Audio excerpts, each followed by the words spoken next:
Welcome to Comics Bazaar, the channel of comics commentary and arcana. This video features the X-Men vs. the Avengers, issue number 3 in a 4-issue limited series, cover dated June 1987. The cover is by Marc Silvestri, inked by Joe Rubinstein, and it features, as you can see, Captain America trying to aid Wolverine, who's been drowned underwater by the Titanium Man, a mutant and one of the Soviet super soldiers. So the Avengers and the Soviet super soldiers are trying to arrest Magneto for crimes against humanity, and in the case of the Soviet super soldiers, the sinking of the submarine Leningrad, a story that was told in issue 150 of Uncanny X-Men. And the X-Men themselves are trying to protect Magneto, who in this era is putatively reformed, at least under Chris Claremont's pen. He's a reformed character, but Roger Stern, who's the writer of this miniseries, has other ideas. Now, the cover itself is an interesting one. We've got a ship in the background. It is a freighter that is sinking. We've got people going overboard. We've got smoke. We've got a blood red background as well. It's intriguing. It's interesting. It tells a story. Let's open this one up to the first page. There are 24 pages of story and art in this issue, and there are no splash pages, no full page images, and not particularly many anchor images as well. So it's all story, and a very tightly plotted story indeed.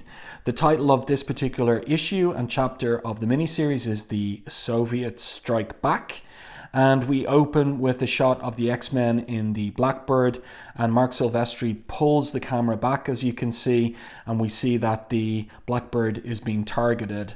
So in the third-person narration, we get a little catch-up on what's been going on, and then we're into the first-person monologue of the individual targeting the Blackbird, target sighted, maximum magnification, particle beam projector charging, full power in 90 seconds, warning, target moving out of range. And so whoever it is fires, they fire early. So here's the creative team here: Roger Stern, writer; Marc Silvestri, penciler; Joe Rubinstein on inks; Joe Rosen on letters; and Christy Shield on colors. And we have editors from the Avengers title, Mark Grunwald, and from Uncanny X-Men and Nocenti. So both of those editors keeping an eye on their characters and making sure that nobody's doing anything too out of character. But of course the controversy is Magneto. There he is, and whether he's reformed or whether he is veering back towards his villainy of the Silver Age. So a laser beam is fired. Who fired it? It's the Titanium Man, him from the cover. And he says in Russian that it was to his comrades, just a futile attempt to down our quarry comrades. My armor had barely enough power to clip their jet. So we've got Ursa Major there, the Crimson Dynamo. We have Vanguard and the Titanium Man, who are being held by Darkstar, their comrade. But she's under the control, at least for an hour, by Dr. Druid. He has mesmerized her. And so she's not listening to them to release them. And what happens here is, you see this guy here. He is a mutant, and he is, how will I put it, like, he wears the battle armor of the Titanium Man, but he's able to release himself there. He says, I, however, am not a captive of this armor. Words alone may not free her, but perhaps a more physical appeal can. So he gives her a good shake, and she emerges from Dr. Druid's mesmeric spell. And so everybody's released here, and Darkstar asks, where are the Avengers, the X-Men? What's going on? So her brother comes over to her and he says, you do not remember imprisoning us, my sister? So she can't recall anything. Then we get a little recap here. There's Dr. Druid. Look at his raised eyebrow there as he works his mesmeric magic on Darkstar.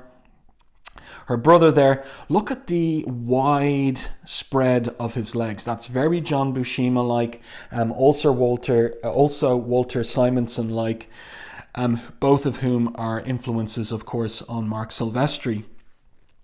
So Vanguard vows that the Avengers will pay for the indignity of what happened to them, and Crimson Dynamo, who's not 100% aligned with the mutants. He says the Avengers have much to answer for, Vanguard. It was not bad enough that they refused to turn the fugitive Magneto over to us.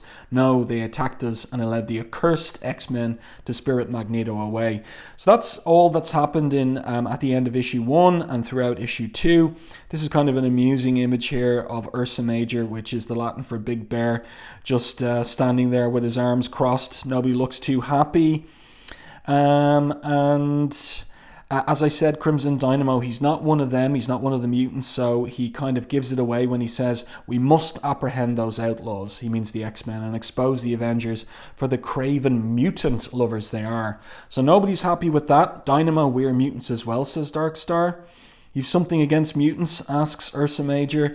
And Crimson Dynamo, I like the detail of the body language here, where he's put his fingers up to where his mouth would be behind his mask. He knows he's misspoken.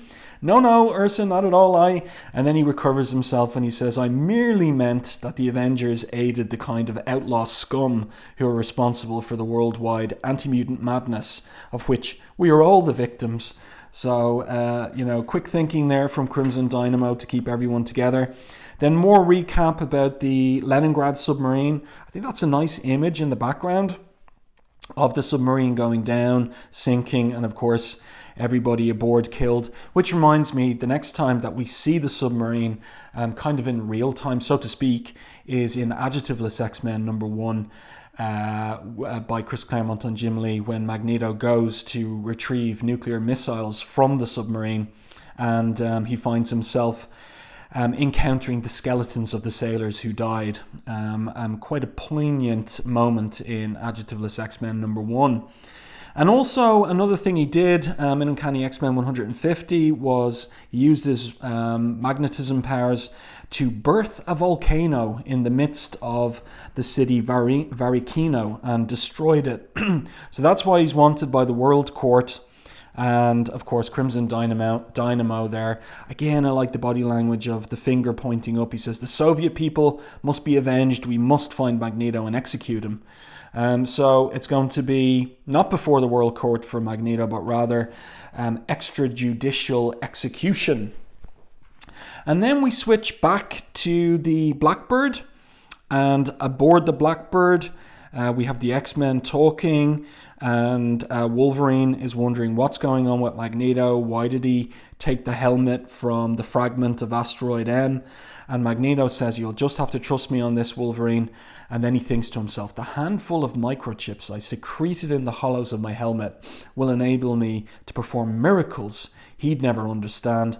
And then Storm is wondering what's going on with the controls of the Blackbird. It's sluggish, and that's because of the shot that was fired off by the Titanium Man.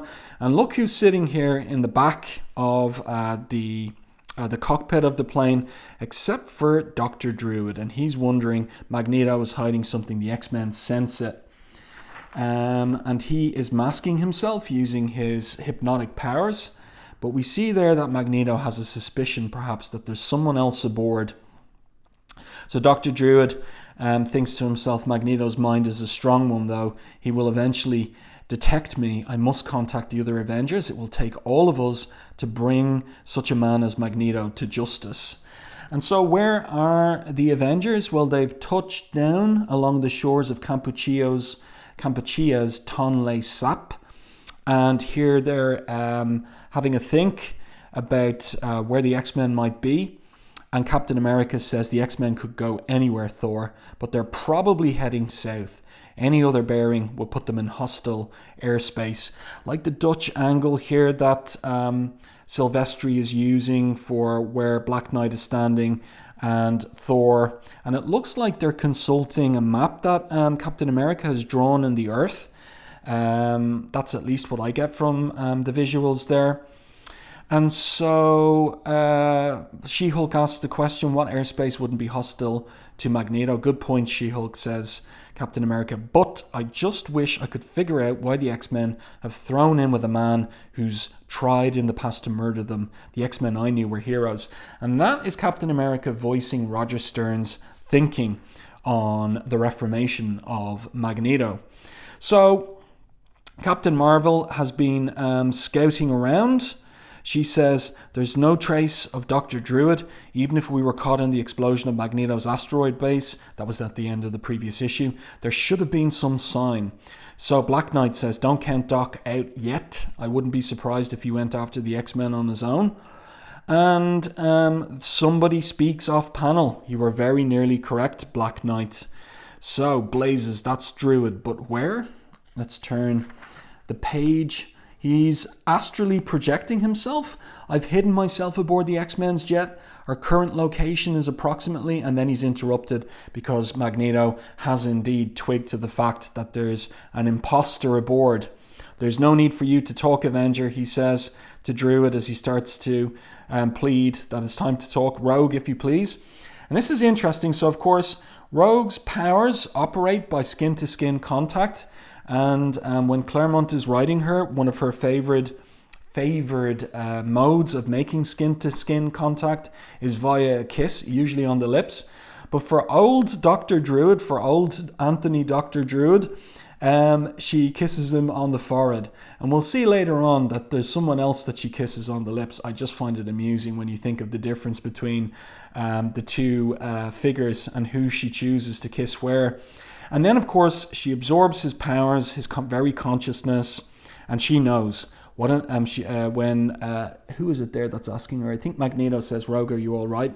And she replies, and I like the way that Stern gets the fact that when Rogue absorbs the powers and very consciousness of someone she touches, that she adopts their speech patterns, that part of their personality is expressed in a change in her style of speech and even bearing. What an absurd question, she responds to Magneto. I've never been better. We've nothing to fear from Anthony Druid. We interrupted his telepathic contact with the Avengers before he could reveal our location. So Magneto thinks the change when she absorbs another's persona is unnerving. And it can be unnerving, and I think Stern does a good job of conveying that. But meanwhile, Storm is having problems at the controls of the Blackbird. She says some sort of tail damage and is rapidly getting worse. Avionics are shutting down and the backups aren't responding. We've perhaps a minute before we hit the water hard. So, Magneto's the master of magnetism. He says, I can keep us aloft magnetically, Storm, but a plane this size will require much of my concentration, leaving us open to attack. We will need to land. And Wolverine, who has a lot of experience in Southeast Asia, says, I think I know just the place. Turn 10 degrees south-southwest and keep as much cloud cover as you can. So we'll see where they land shortly, but the Avengers clear Campuchian airspace. Thor is urging them onwards, and Captain Marvel, who can move at the speed of light, says, I'll scout ahead along the X-Men's most likely course. Everyone keep in touch on the high band frequencies. So Roger Stern, a writer who tightly plots his stories and always has a thoughtful and logical eye to the procedural dimensions of his stories. So we have all these things that answer questions like how are people keeping in contact, what arrangements and plans are they making, do they stick to them, are they interrupted, how do characters fight each other, how would they do that with their particular power sets. You get all that level of thinking in a Roger Stern script and story. So Captain America is here at the controls of the Quinjet and he says, hold it, CM. We're getting a call relayed via shortwave. So here's Dr. Druid. He's got a little cartoon star above his head. He must have got bumped on the head. Or no, what rather, he's recovered. He's recovered from Rogue stealing his powers and consciousness. So he reveals he's in Singapore. And Captain Marvel arrives in a flash. And Dr. Druid says the local police have been most helpful, but there's no sign of Magneto or the X-Men. They were long gone by the time I regained consciousness. Clever of them, though, stowing their plane in this old air freight depot. So that's where the Blackbird has landed. The X-Men landed in Singapore, so they're somewhere in the island city of Singapore. Let's continue. I really like Joseph Rubinstein's rendering of the dark side of these cumulus clouds here as the Blackbird arcs towards the rising sun. Over the Gulf of Thailand, we've got the Soviet super soldiers. And how are they moving? Well, the Titanium Man and the Crimson Dynamo, acting as living engines for the Dark Force airfoil which carries their teammates, suddenly intercept a high-band radio message. And so that connects with what we learned earlier, how the Avengers are keeping in contact. And so the Soviets are able to eavesdrop on their communication. Captain Marvel to Avengers, proceed to Changi International Airport. Our quarries come to ground. So the Soviets know, and they alter their flight path to Singapore. And then we get a little introduction to Singapore, 2.5 million strong. This modern city-state is home to both time-honoured customs and a booming high-tech economy, which of course reminds Marvel readers of Madripoor. So interesting that Stern chooses to have Wolverine take them to Singapore rather than Madripoor, like a real-world location rather than Claremont's fictional island that first appeared in Marvel Comics Presents #1 featuring Wolverine. Today, a hero born of legend stalks its skyline, and that is Thor. But in this particular era, Thor has the civilian identity of Sigurd Jarlsson, a construction worker, but kind of like the mind of Thor. If the villainous Magneto lurks anywhere below, we must find him, he thinks to himself. The miscreant has been allowed to roam free for far too long. He must be made to atone for his crimes. And again, I say that was Roger Stern's perspective. So here we have the Avengers. They're scouting around for any sign of Magneto or the X-Men. We've got Black Knight here with She-Hulk on this kind of technological flying horse that he's riding. And Black Knight, who's whiz with electronics, says if Magneto uses those magnetic powers of his for as little as a few seconds, the instruments in my steed will lead us right to him. And She-Hulk says, and if he doesn't use them, it could take us days to track him down. That's a big city down there, Dane. So let's turn the page. This is good work from Silvestri on this particular page, giving us a little sense of the old city of Singapore with the rickshaw there that Dr. Druid is in, a little bit comically, where he's thinking to himself, I have a few contacts in this part of the world, perhaps they can help me find the X-Men. I would dearly love to be the one who uncovered them. That's such a strange thought. It had me kind of just pausing over it.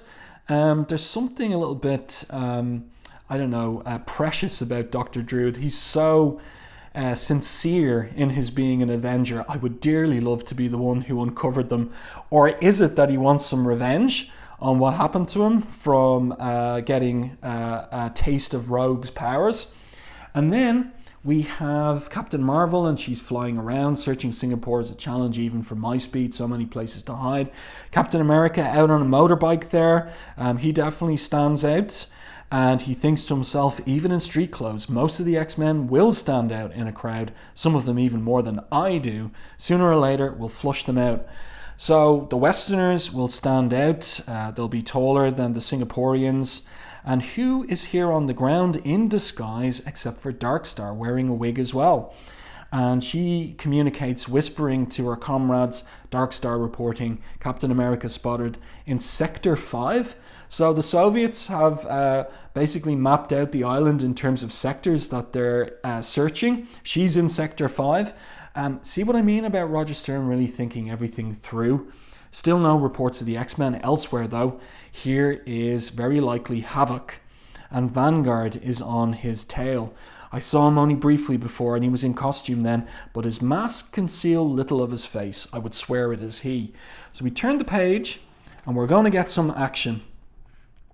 And it's very particular to the character involved. So Vanguard is following Havoc there. I must be certain, he thinks to himself.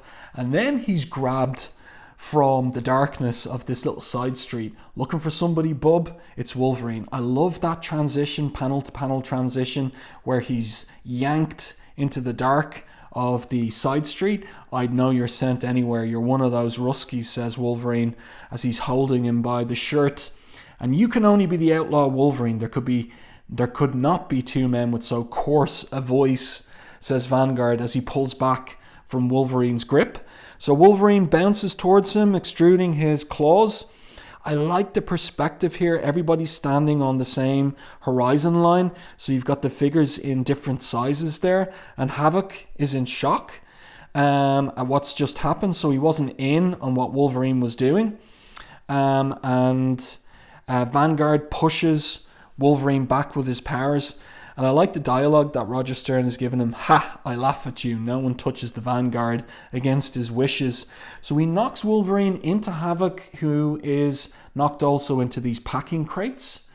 And Vanguard thinks both of them are stunned. Good, I must radio my comrades. Then we shall wrest Magneto's whereabouts from these two. But there comes a woman behind him wearing glasses and civilian garb. You poor man, she says. Are you all right? Did those hoodlums hurt you? So he's distracted. Do not alarm yourself, madame. I have everything under control. And then look, like I was saying earlier, she gave Dr. Druid a kiss on the forehead. But with Vanguard, this younger, handsome guy, she kisses him square, smack on the lips. And it's an open-mouthed kiss as well. So kind of cheeky from Rogue. And I just like the fact that we have that difference. That's what you think she thinks to herself as she snogs him. And then this is a very Silvestri panel here, very much the kind of pose that Rogue has here as she rips out of her civilian clothes. Just the leg, the right leg out and on tiptoe there. And also the way that the arms go down to the hips and then out at angles with the fingers spread. Very Silvestri, a very Silvestri pose, female pose is what I want to say. So she exclaims, "Wow, you've some power, Mr. Vanguard." And then her speech pattern changes. It is good my X-Men garb adapts to your force field better than my outerwear, da. So, Logan, are you and Havoc well? So they're fine. No need to rush, comrade. Nikolai is in no shape to give us trouble. And so Wolverine says, him, I'm not worried about, but I arranged this passage on a Dutch freighter that's due to sail in less than an hour. We have to round up the others pronto. Come on. So Vanguard overhears freighter. Wolverine should have, kept counsel until they were out of earshot of Vanguard. So here they are running through the crowds, attracting attention. Here's this car in the foreground, and it happens that the other X-Men are in it. So Havoc says, Dazzler, Storm, talk about luck. And Dazzler replies, look, we've been cruising the area for hours looking for you. So again, that's very, to my mind, Roger Stern, like that tight plotting. You know, there isn't going to be a coincidence. There's going to be a reason why the other X-Men were there in that particular area. They were looking for Havoc and the others. So now, where to, Logan asks Storm, and to the harbour, step on it. So off they go, down to the harbour. This is a nice shot here of the harbour, the red car arriving, and they're on the Dutch freighter, carrying the mutants far out to sea. Next port of call is 4 days away, asks Dazzler, and Wolverine says, look, he's still in his costume. Best I could do on short notice. We'll have to go back for the jet when the heat dies down. So I like this little piece of characterization also from Stern regarding Dazzler, where she starts kind of singing a little song to herself, based on where they are and the fact that they're going to be at sea for 4 days. Won't you let me take you on a sea cruise? She's singing to herself. And then the others are thinking more about what's just happened. So Havoc, who is wondering about the current makeup of the team, he says, you really came through for us back there, Rogue, thanks. So she says it's okay, but Wolverine, he's more pragmatic. He says, we're not out of the fire yet. Storm's below checking on Magneto. We all ought to keep an eye on him in the days ahead. So Wolverine, not 100% trusting Magneto. And Magneto is down in the freighter and he is deep in thought. And he is sitting in a chair and looking at the helmet that he retrieved from the fragment of Asteroid M, and he thinks, it can be done, I know it can. The circuitry I retrieved was originally designed with conquest in mind, but now I'm certain I could use it. And here's Roger Stern's big idea for the climax of the miniseries. I could use it to wipe the curse of all prejudice, particularly that of mutants, from the psyche of the human race. It will require careful preparation. And then he's interrupted by Storm, who says, we've got to talk. Magneto says, I appreciate all that the X-Men have done for me, but merely being in my presence places you in jeopardy. I cannot allow that any longer. I'm the one the Avengers, the Soviets, are after. It is best that I leave you for a while. They don't believe that I've changed. No matter what I do, the world will always see me as a villain. And so Storm, she's clever enough that she's wondering, is that the only reason, Magneto, that you are going to leave? And then they're interrupted. So the freighter is hailed, and someone is saying, we have reason to suspect you transport an enemy of the people. So it's got to be one of the Soviets, yes? You're ordered to drop anchor at once. So Magneto swings around at Storm and says, you see, I am the one they want, and I must not let them find me, not now. So let's turn the page, and we will see precisely the arrival of the Soviet super soldiers, and they're arcing down towards the freighter. They land on deck, and Storm arrives and says, you've no right to board this ship. Better move on, pals. We got places to go, says Wolverine. And Vanguard, he's not listening. He says, answer us, do you have Magneto on board? And then Crimson Dynamo, he steps forward, search the ship comrades top to bottom, and Wolverine grabs him by the arm. Good body language again here, where Crimson Dynamo is pushing Wolverine to one side, but Wolverine's right arm pops out and grabs him by the bicep, and you can see Crimson Dynamo turning his head in surprise with those like cartoon lines there that Silvestri has drawn. And Wolverine says, hold it, bub. Where do you get off boarding a Dutch ship? You're breaking the laws of the sea. Here is the law, says Dynamo. So he blasts Wolverine overboard, or so it seems, or off that particular deck. Big mistake, Tin Man. So Havoc lashes out with his plasma bolts. And then one of the other Soviet super soldiers intervenes. And yeah, so we've got a fight now between the X-Men and the Soviets. So Darkstar here lassos and binds Havoc, but she's attacked by Dazzler. Rogue takes on Vanguard there, and he says, you'll not take me by surprise again, Rogue, referring to their combat in the previous issue. The powers you stole are mine again. Sorry, not the previous issue, but rather earlier. So he's ready for Rogue this time, and he knocks her into high up into the air above the ship.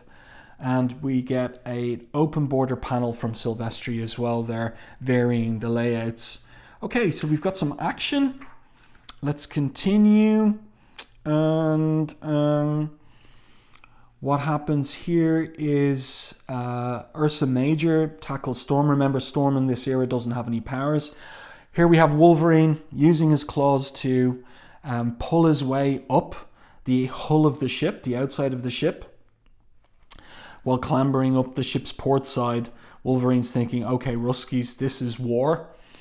That would have been cool. That's the kind of panel that would have been nice to have a big anchor image for something like that. But there just doesn't seem to be the space. Like Silvestri has 24 pages, but most of the pages are 5 or 6 or 7 panels for Stern's plot.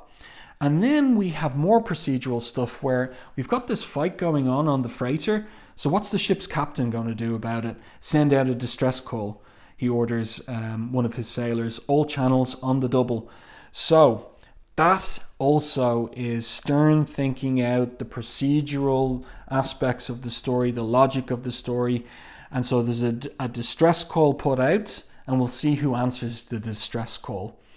So Crimson Dynamo is determined to find Magneto on the ship. Wolverine drops down on... I keep forgetting this character's name. Let me just go back here and discover the name again. Who is it? Titanium Man. Yeah, I don't know why I keep forgetting that character's name. But anyway, so here he is on the back of the Titanium Man, and he strikes with his adamantium claws, strikes to kill. Going somewhere, bub. Not if I have anything to say about it. So let's turn the page. Great drawings by Silvestri here. And of course, the mutant occupant of the armor emerges, was missed by Wolverine's claws. Maniac, he exclaims, you crippled my armor. You could have killed me. So he shoots at Wolverine. Here we've got Storm still going up against the bear. I like the little detail of the fact that she's kicked him right in the snout, which has got to hurt. We've got Dazzler versus Darkstar there. So their powers kind of evenly matched, it seems, or is suggested. And then this nutcase, Crimson Dynamo, he's down in the engine room. And he's demanding to know where Magneto is from the engineers down there. I tell you, we don't know, says one of them. More lies, you betray your own race for that mutant murderer. Until Magneto's turned over, the ship goes nowhere, you hear nowhere. So he lets loose one of these blasts, and then the idiot blows right through the hull of the ship, and then he realizes it as the seawater comes pouring in, and he exclaims something there in Russian. I don't know Russian. Now, it's always fascinating to me that I can ask a question like this. Somebody out there viewing this, tell me what this means in Russian, and I bet you at some point somebody will know and will give the answer. So there you go. Look at that in high definition. Tell me what Crimson Dynamo is exclaiming there in Russian. At that moment, in answer to the distress call. So see what I mean about Stern and the tight plotting? The captain orders a distress call to be sent out, and who answers it, who picks up and hears it, except for the Avengers. So they arrive. Captain Marvel first, of course, because she moves at the speed of light. And the Avengers are concerned for the safety of the crew and passengers. Slicing beneath the waves, Captain Marvel finds, she thinks to herself, the hole in the side of the ship. What a mess. If I can shift my energy to heat, I can slag some of the wreckage into a crude patch, but there's so little to work with, no way of knowing how well it'll hold, if at all. And then amidships, Wolverine is cutting himself a hatchway, and on the other side of the hatchway, he finds none other than Captain America. And these two are not going to fight each other. The captain says, this is no time for fighting, mister. Lives are in jeopardy. Tell me about it. Flamin' ship sinking, says Wolverine as he steps through the hole. So the Avengers are rescuing the crew, Black Knight there and She-Hulk. And meanwhile, Vanguard, like the Dutch angle here, but the ship is listing. That's part of the reason we're getting the Dutch angles at this point. He finds himself in the presence of Thor, the thunder god. You shall not humble us again, he says. The arch-fiend Magneto shall be ours. So he sends off his hammer to Thor, but of course Thor with Mjolnir is able to smash that hammer apart. So Vanguard is taken by surprise. And then, with the sudden shifting of the deck beneath his feet, the youthful Soviet super soldier stumbles forward, and Thor grabs him and says this vessel was sinking before the Avengers arrived. Vanguard asks, you do not think that we? And Thor replies, would the X-Men cripple their means of escape? You tell me, mortal. And I had the thought when I was reading it originally, it would have been funny if he said, you tell me, moron. But anyway, what I like here too is the inking from Joseph Rubinstein. He's using a brush there for the feathers, coming, the kind of feathered wings coming from the side of Thor's helmet, as well as the chainmail there at the side of the helmet. I like the way that that is done in the inks. And we've got more rescuing going on. So She-Hulk and Havoc helping there too. I like the way that everything is at an angle here as well, conveying to us the ship's listing. And Ursa Major's in trouble. So he's surprised that he's been helped by the X-Men. And this is a little bit of comedy here where She-Hulk is trying to get his big hairy butt, push it up towards Havoc. What's the hang-up, she says. Oh great, this furball is too darn big to fit through the hatch. We'll have to widen it. And then Ursa Major says, that is not necessary. Allow me but a moment and I will resume my human form.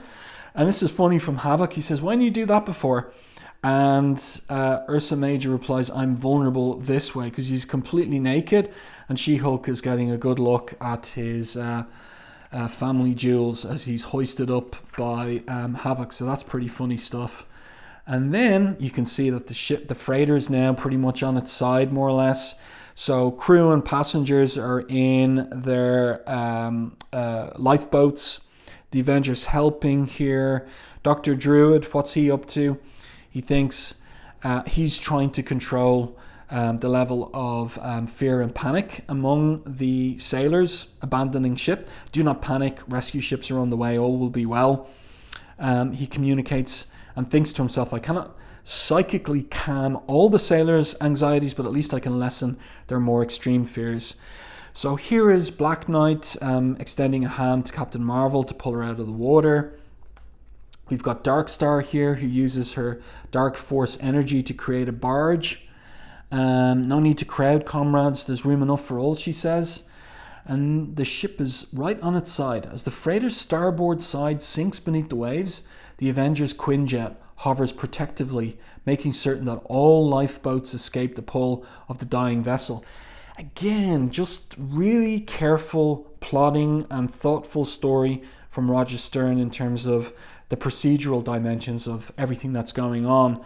So then there comes another ship that heard the distress call, and it is blowing its, what would you call it, like not alarm, but kind of hooter. I'm going to call it a hooter to indicate its arrival. Here's the ship's captain. My men and I owe you a great deal, Captain. Oh, this is the captain of the Dutch freighter. He says, all hands have been accounted for. I don't know about our passengers. Now remember, the X-Men were passengers on the ship, Magneto amongst them. None be missing, says Thor, save for Magneto and the Crimson Dynamo. None, but Magneto had left the ship long before, says Storm. The Dynamo had power enough to survive the explosion, or to cause it, says Titanium Man there. And let's see, turn the page. Crimson Dynamo emerges from the water.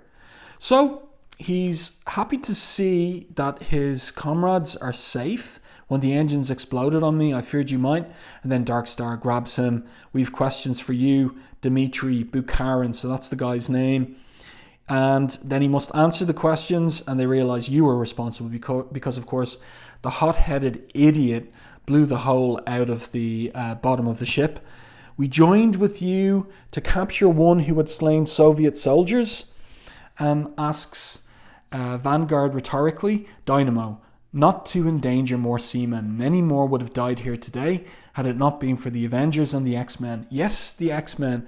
We must have been mad to let you turn us against our fellow mutants. And Captain Marvel upbraids Crimson Dynamo too. You listen to me, Dynamo, she says. You wrecked that vessel with no regard to the innocent lives aboard. If not for us, you'd have committed the same crime Magneto perpetrated against your people. So, Darkstar intervenes. She says, Captain, please, allow us to turn the Dynamo over to maritime authorities. Yes, we must do something to atone for our part in this shameful act, says Vanguard. And then this guy with the big head says, we'll let you deal with Magneto your way. So where is Magneto? Maybe this would have been better on a page turn, but he's watching from afar, miles away. And the ship's captain comes out and says, quite a sight there on the horizon, isn't it? Yes, quite, says Magneto. Is that a freighter that's sinking? The captain says, yes, sir. Strange the way it happened. Somehow our engines blew up. I see, says Magneto. Were there many casualties? There's the look, sir, says the captain. Not a one. Evidently the famous Avengers were in the area, saved everyone on board. That is good, says the man in silhouette.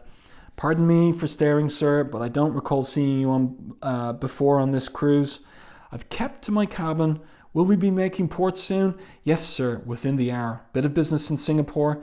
Yes. Unfinished business. It's Magneto. So, next up, Day of Judgment. And we don't get it from Roger Stern. Roger Stern hands in his plot for issue number 4, and it's rejected by editorial. And I'll talk more about that when I come to review issue 4. Marc Silvestri also not involved in issue 4. Instead, he is nabbed by the X-Office, by Ann Nocenti and Chris Claremont, and his next piece of art is on Uncanny X-Men 218 after this particular job. X-Men versus the Avengers number 3. So let me know your thoughts on this one in the comment section.